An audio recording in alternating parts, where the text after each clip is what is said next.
Hindi tumitigil si Charis! Si Charis na diktador ng Congress. Yan ang sabi ni mga kababayan, Caroni. ng Abante. Ay nako. Dahil ang Charis na ito daw mga kababayan ay talagang desidido na ma-impeach si VP Sara Duterte mga kababayan sa Kongreso.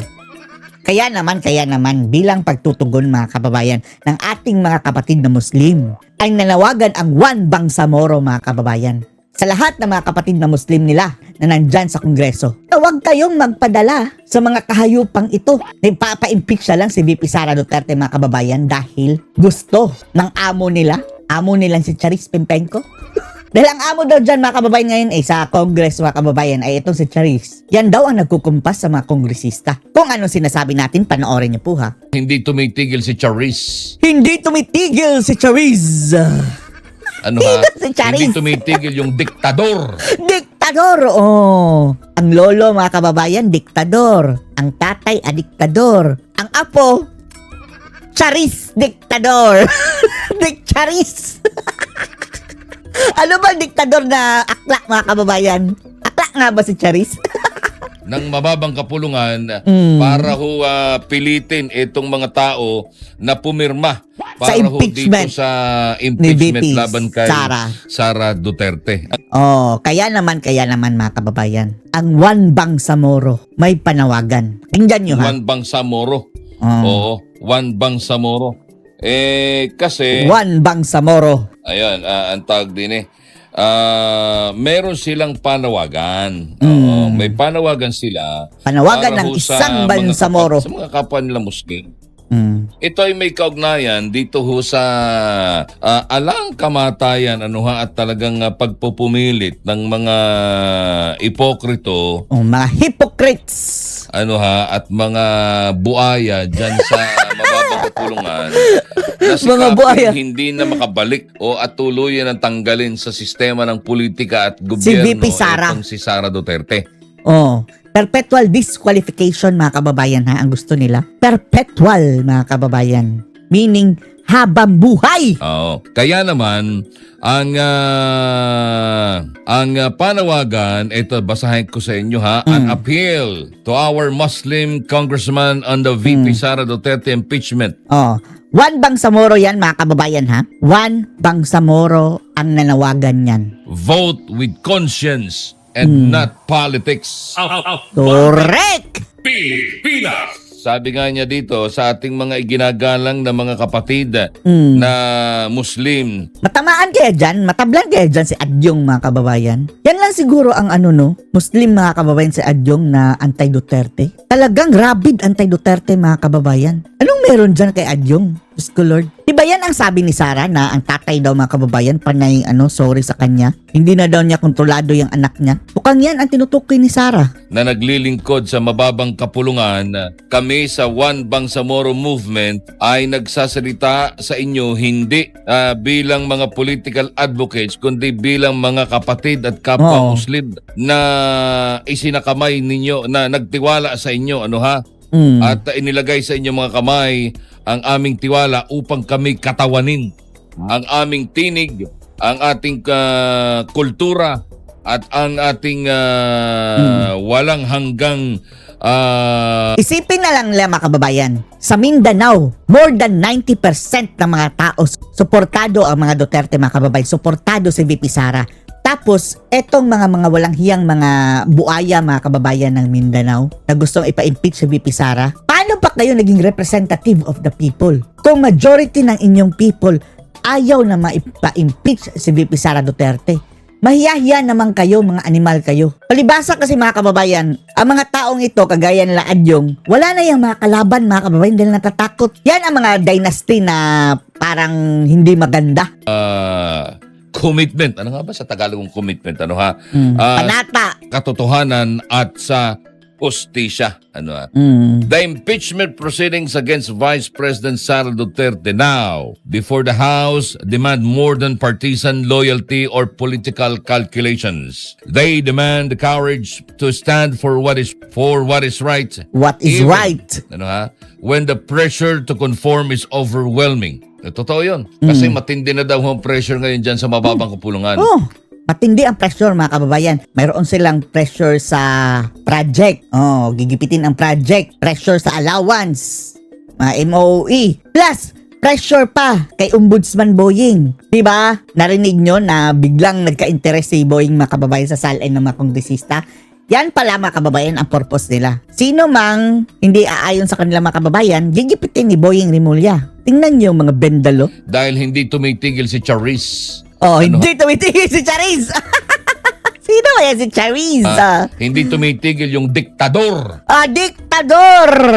Diktadress. Ng mababang kapulungan para Diktador ng mababang kapulungan. pilitin itong mga tao na pumirma para ho dito sa impeachment laban kay Ayan na. Sara Duterte.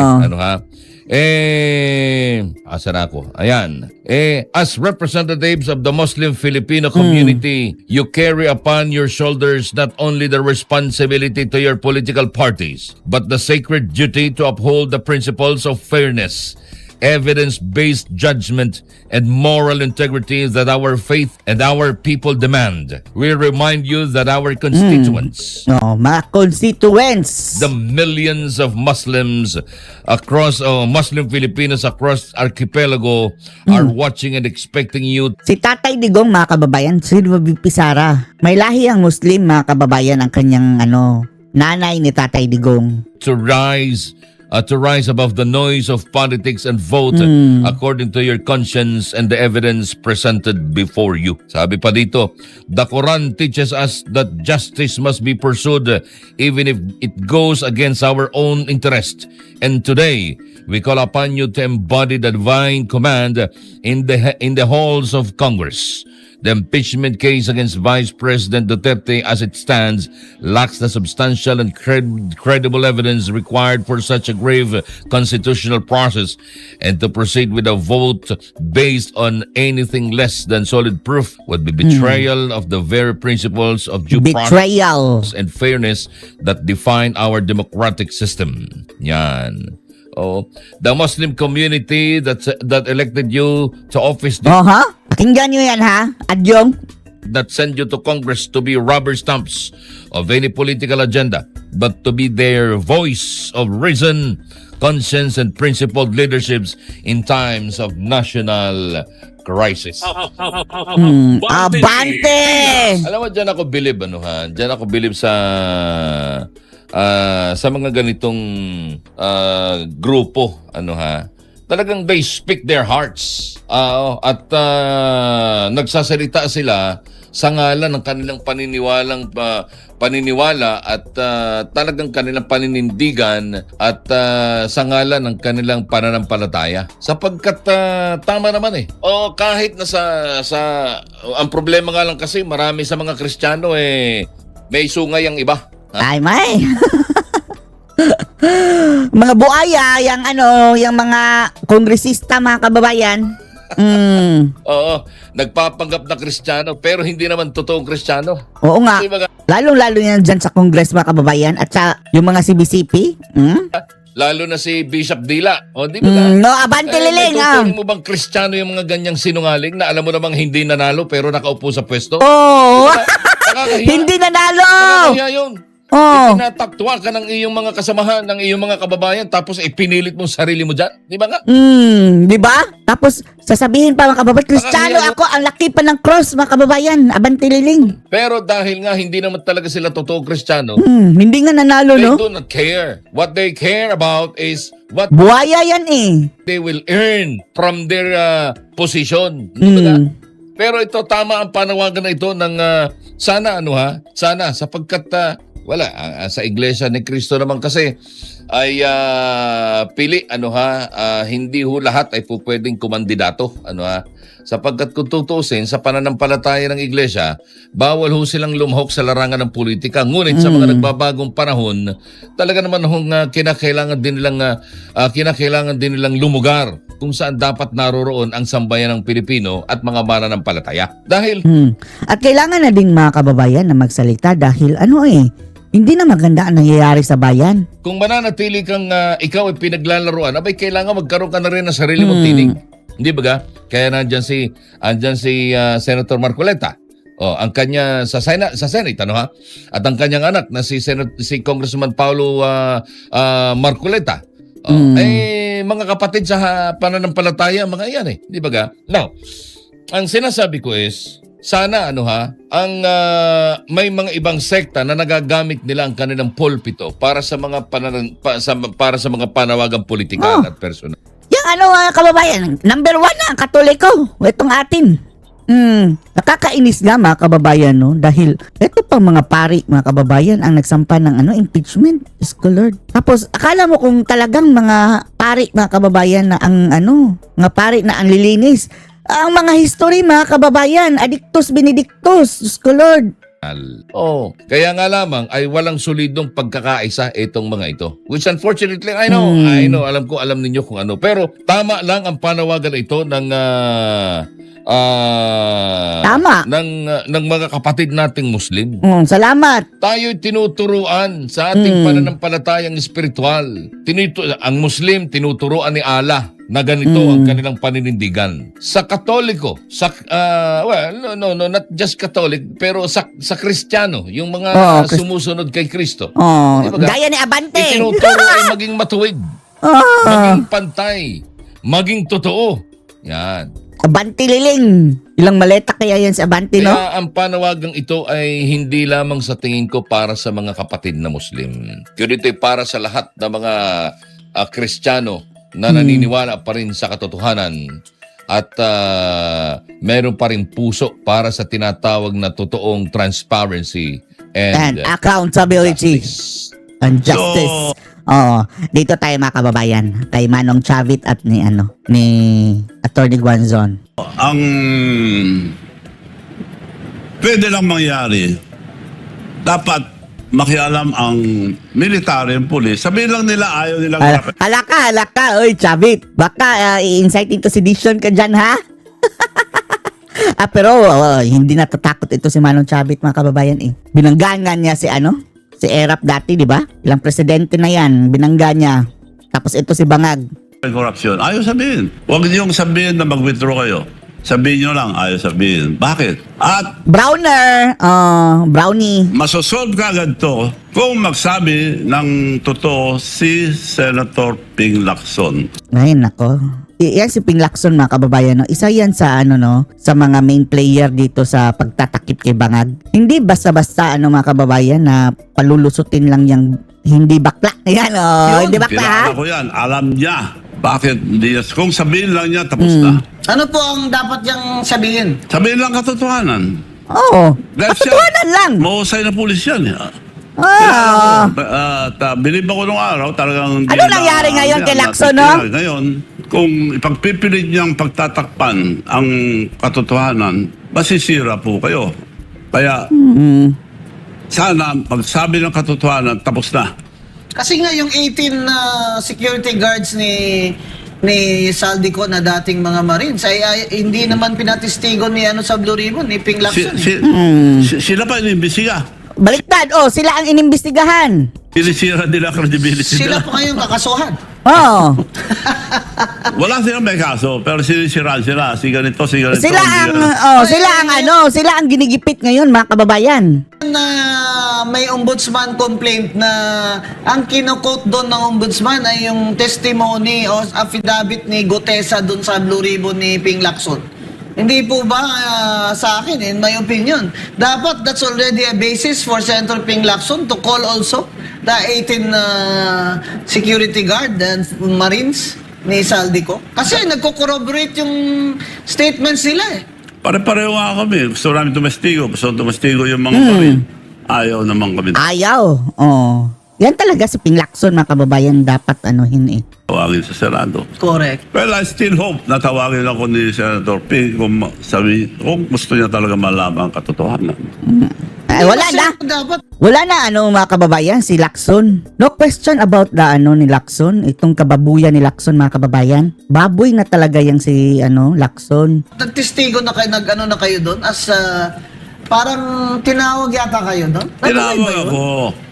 Nagpunta ako sa opisina niya dahil alam ko na ibang klaseng tao si Ping. Naniniwala ko noon. Scholar. Kaya sa kanya ako dumiretso. Gusto kong tumestigo sa inimbestigan yung flood control. Oh, and then mga kababayan, natikman niya ang panggagago ni Ping. Sige, schedule natin. Gumawa ka ng affidavit mo. At, Ginago ka ni Ping, no? schedule ko. Sumulat. On record. Sige. Inimbita ka namin sa April 14. Pero April 7, isubmit mo yung affidavit mo. April 7 before 5. So April Pinasakay lang siya mga 7, kababayan. gumawa affidavit. Pinasakay lang siya. 7, umaga, wala namang tao doon. Wala sila ulit. So, nagantay Walang ako sa tao. yacht club. Oh. Pagkakain ko, pupunta na ako. Meron lang sulat sa bahay, 9 in the morning, the same date, canceled. Oh. Paano ko isasubmit? Nasa record yan. Pinakita ko kahapon ng record eh. Tapos wala pong notice sa inyo na... Ang kung masama kailan ang sinabi na wala next raw akong hearing? affidavit na sinadmit. Nag-lie pa mga kababayan na wala daw affidavit. Paano ko mag-submit? I-cancel the day na isasubmit ko. So pwede pa rin pong isubmit. Oh, anytime. Pero kailangan Anytime. naman sana ay may... kung na-cancel po yun, kami po mga abogado, gano'n ha, pag kina-cancel po ng judge ang aming mga hearing, mayroon po kaming notice kung kailan ulit Wala. Si Lacson mga kababayan, ako ang law. hearing. Di po ba? Ganun eh. Pinky talaga. Yung Blue Ribbon Committee, yung rules dyan, malagay ko magkapareho lang. Di ba? Importante kasi sa right to public information at due process na may notice. Yun po ang sinasabi ni Governor Chavit na magsasabit na siya ng affidavit niya on the same day, naghihintay lang naman siya sa malapit sa Senate, yung pala, kinancel yung hearing kung saan siya magsasabit ng kanyang affidavit. Pero Tama po ba? umasa pa rin ako na kung magsabi siya ng totoo dahil parang wala lang naniniwala kay Senator Lacson ngayon dahil sa... Talagang wala pagkakit sa na. mga testigo. Talagang wala na. Pero kung sabihin niya, Pati INC mga kababayan, di ba? Pumalag na bakit talilihis ngayon itong investigasyon. Akala pa natin, we will follow where the evidence goes. Wala. totoo, Galit ng INC. na pagkakilala ko sa kanya, lalabas sa lahat ng katotohanan. Oo. Ako din, At, sir. Believe ako dyan babalik ang Noon. popularity niya kung sabihin niya ng tama. Yun ang akala ko nung naging chairman siya ng Blue Ribbon. Blue Ribbon Committee. So, I'm still hoping na ituloy niya yon, sabihin ng totoo, tapos ng boxing. Pero, At hindi po pwedeng patagalin ng ganitong gobyerno dahil sirang-sira na po tayo. Sirang-sira. Ang utang natin, 19 trillion. Tapos uutang pa ng more than mga kababayan, 1 bilyon. Uutangin na naman. Ay nako. Trillion yearly debt payment. Saan ko- Nababaon na tayo sa utang. At Oo. tuloy-tuloy pa rin ang nakawan. 19 trillion ang utang, mga kababayan. 2 trillion a year ang dapat binabayaran. Nakalagay yan Hindi pa tapos si Bangag ha? sa budget Wala pang build dito mga kababayan. ng bansa natin. Every year yan, di pwede yung bumaba. Kaya ito Saan lagi kayo ang napupunta, problema no? ni Grabe, Secretary no? Recto. Itong pambayad sa Grabe yung utang pagnanakaw, 2 no? trillion, kaya ayaw niyang ibaba ang ating 12% na VAT. Ako personally, Para maraming nakawin. sabi ko, scrap na yung bat na yan eh.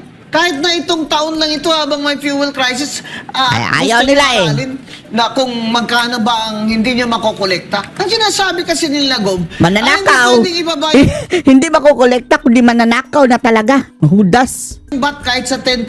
Kasi ganito ang mawawala sa gobyerno. Hindi naman po yan mawawala dahil mapupunta naman po yan sa mga tao. Hindi po ba the government is there to serve the people? Kaya po itong 2 trillion na bayarin sa mga utang, yan po talaga nagbabaon sa atin maliban sa korupsyon. Yan ang sinasabi ni Governor Chavit Singson na hindi na pwede talaga ito. Baon na sa utang, Baon na korupsyon baon pa na. rin. Di ba, Go? Oo. Maliwanag naman yung ang proseso ng paggawa ng budget. Unang-una, ang budget ni Presidente. Tatawagin Budget lahat ni ng Bangag. departamento, anong budget nyo, yun ang isasubmit muna. sa House of Reps. Ang masama, yung PhilHealth. Kinuha ang pundong PhilHealth Oh. more than Double whammy eh. Tapos nagbayad na doon sila kunwari mga kababayan. Galing din sa sa gobyerno. Tapos yung binayad nila mga kababayan na galing sa gobyerno, nanakawan na naman yun. Napakawalang hiya. 7 billion pinabalik sa treasury para punduan ng mga flood control. Yung insurance ng mga bangko, PDIC.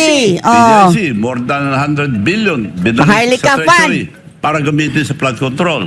Oh, So, yung budget, gagawin ng presidente, sasubmit niya yung sinubmit ng mga department head. Yung PhilHealth, humingi ng 8, mas mababa sa ginawa nila, 80 billion or something. Pagkatapos doon, dinala sa Congress. Nandun yung request ng PhilHealth. Pagdating sa Senate, nandun. Kita ko lahat eh. Sa BICAM, nandun. Nung bumalik kay Presidente, tinanggal. Yun. So, zero budget noong 2025 dahil doon ginawa ng malaking nakawan sa... kasi mag-election yun, Gob.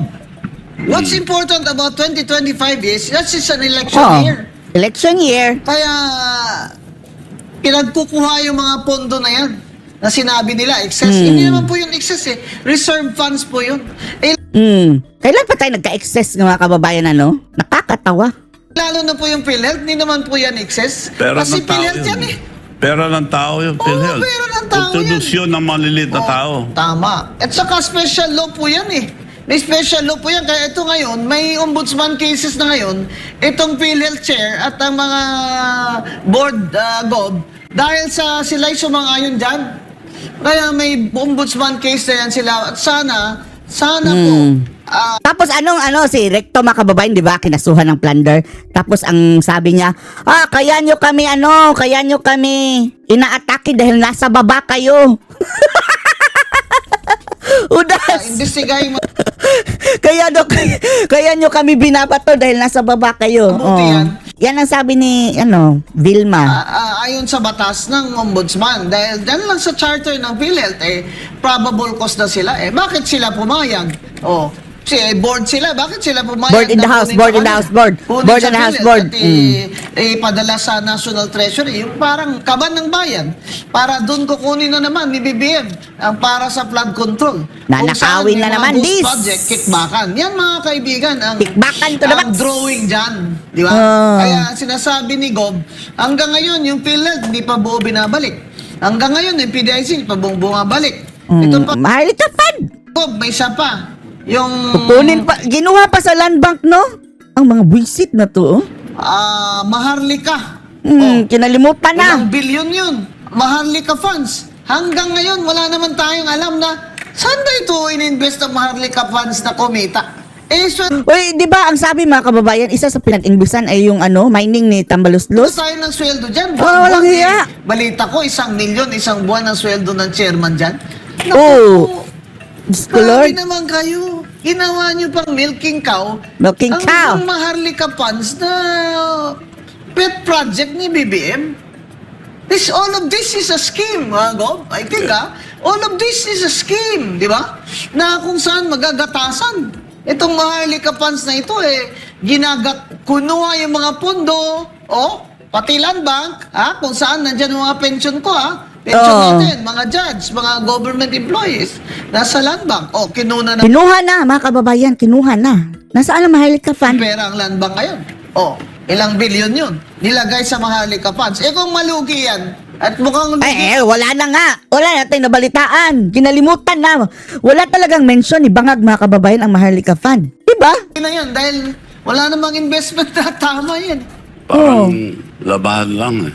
Labahan lang. Galing talaga ni Governor Chavit. Parang labahan lang. Parang ginawang money laundering lang. Diyos ko, Lord! Kaya kailangan, AMLA, para maging fair din kayo sa amin, ng mga taxpayers. Chicken nyo rin kung yan bang Maharlika funds ay money laundering scheme yan. Kaya ganito na lang para hindi malito ang ating kababayan. Ombudsman ang nag-announce. Kakasuhan nila si Martin Romualdez dahil marami ng tumestigo siyang mastermind ng tinuturo. May whole departure na siya. Opo. Kakasuhan namin. bakit hindi gumagalaw ngayon ng ombudsman?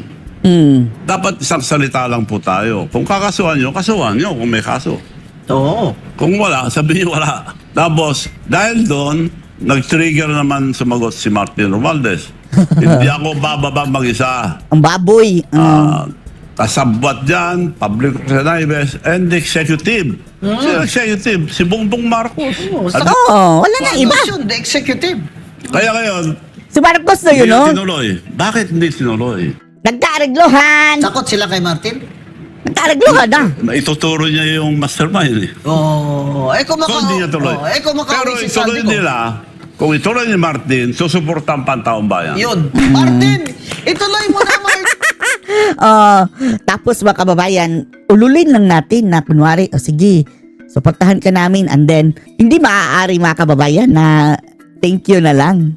Pagdating ng panahon, papanagutin natin ang baboy na yan mga kababayan. Ano ka siniswerte, baboy? Pagbayaran mo, walang sorry-sorry. Martin, friends na tayo. Tuloy mo na, sabihin mo na kung sino talagang mastermind. Hindi lang kailangan testigo siya dahil sa sinasabi niya. Isang solusyon dyan, si Senator Ping Lacson. Sabi niya Ay, totoo, solve nako. ang problema natin. Oo. Scholar. Ano yung report niya, Dahil Gob? nasa kanya lahat ng report. Yung report niya, Gob, di nga mapirma Bakit kasi ito si Lacson mga kababayan, no? Wala, Visit talaga to. Kung pagtatakpan nila yung mastermind, lalo pong babagsak ang rating ang ating kaibigan si Senator Ping Lacson. Oo. Wala na pong naniniwala sa inyo dahil sa Wala na eh. Ang tawag na nga sa kanya, bakla. Tawag ng netizens pero hindi daw siya bakla, mga kababayan, sabi ni Lacson. tatakip nyo sa mga testigo, ang ginagawa sa Senado. So, babalik ang tiwalang tao. Ngayon, alam nyo na lahat na nangyayari dyan. Oo, ibalik na yung tiwala namin sa inyo, Senator Lacson. So, dahil- Ay, Solusyon. wala na kaming tiwala dyan, mga kababayan, kahit pa. After dito, ay matagal na tayong walang tiwala dyan kay Lacson, mga kababayan, nung inaway niya si Tatay Digong. Naaamoy na natin na talagang may kahudasan itong si Lacson. Di ba ang sabi niya dati, mga kababayan, di ba sila ni Soto ang sumira kay Tatay Digong tungkol dyan sa Farmally. Sila ang nag-demolish kay Tatay Digong Duterte, mga kababayan, nung pababa na si Tatay Digong. Pero hindi nila sila ni Gordon, hindi sila nagtagumpay. Para ngayon mga kababayan, continuous pa sila. Kay VP Sara. Kay Judas talaga mga taong yan, mga kababayan. Buti na lang nawala na yung isa si Gordon na talsik laway. Makagaling nyo ba na noon eh? Ang solusyon, Senator Lacson. Anong magaling dyan? Wala talaga ako nabiliban dyan kay Lacson, mga kababayan. Kuratong baliling nga issue nga niyan, mga kababayan, di ba? Tapos yung Dacer Corbito. Naging fugitive din nga yan. Si Martin Esther, susuportahan ng taong bayan niya kung magsabi siya ang totoo. Dahil Alam mo, malalaman Martin, na pag natin. nag-rally ka dyan, sasama ko. Oh, sure. Oh, honest. Wala nang Sasama rally. ako sa'yo. Pag nag-rally ka, sabihin mo kung sino ang nag-utos sa'yo. Mastermind nyo. Oh. Kasama siya sa mastermind eh. Para doon yung monster, mga kababayan, na 3 ulo. May ulong palaka, may ulong tambalustos, may ulong bangag. Kahit na hindi ka mag-show up sa rally, kahit video na lang. Oy, tatayo na lang ako doon sa tabi ng video mo. At saka, Gob, yung sinasabi ko nga, alam mo ang payo. Anong payo natin kay Martin, Gob? Anong payo mo? Kung pagkausap mo ngayon si Martin, anong payo mo sa kanya? Well, tuloy Sumuko ka na! lang. Siyang, kung sabihin lang, ituloy niya yung sinasabi niya, dahil siyang testigo eh. Yes! Kung ituloy lang niya yun, solve ng problem. Sige, ululin mo Ganzon, para baka kumagat sa mo. Patibong mo. Problem natin. Or si Senator Ping Lacson, alam niya yan. Alam ko na, alam niya. Kung ituloy niya, nasabihin ng katotohanan, tapos ng problema ng bansa. Nakikiusap po ako sa kanila dahil hindi po pwede ipagtuloy itong gobyerno dahil dami ng utang at tuloy-tuloy pa rin ang anomalya. Kailangan po, wala nang kinabukasan ng mga kabataan. Wala na mangyayari sa ating Wala na bansa. pong trabaho, 3 Maski million. sino pa nasusunod na presidente, wala na magawa. Wala nang foreign direct investments. Wala. bagsak. Walang bagong kapital. Bagsak lahat eh. Ang mga investors, mga kababayan, ng yung mga businessmen. Low confidence, mga kababayan, sa Pilipinas. Mga may kapital na Pilipino ay sa labas na po nag-invest sa Vietnam, sa China. Oo. We have to have a new Dahil leader bakit ka para mabago bakit ka mag-i-invest ditong bangag? lahat. Oh, may At saka bangag. dapat po may managot, di ba, Gob? Kasi ang mga tao po, sinasabi, pare-pareho naman yan eh, paulit-ulit eh. Wala kasing nananagot.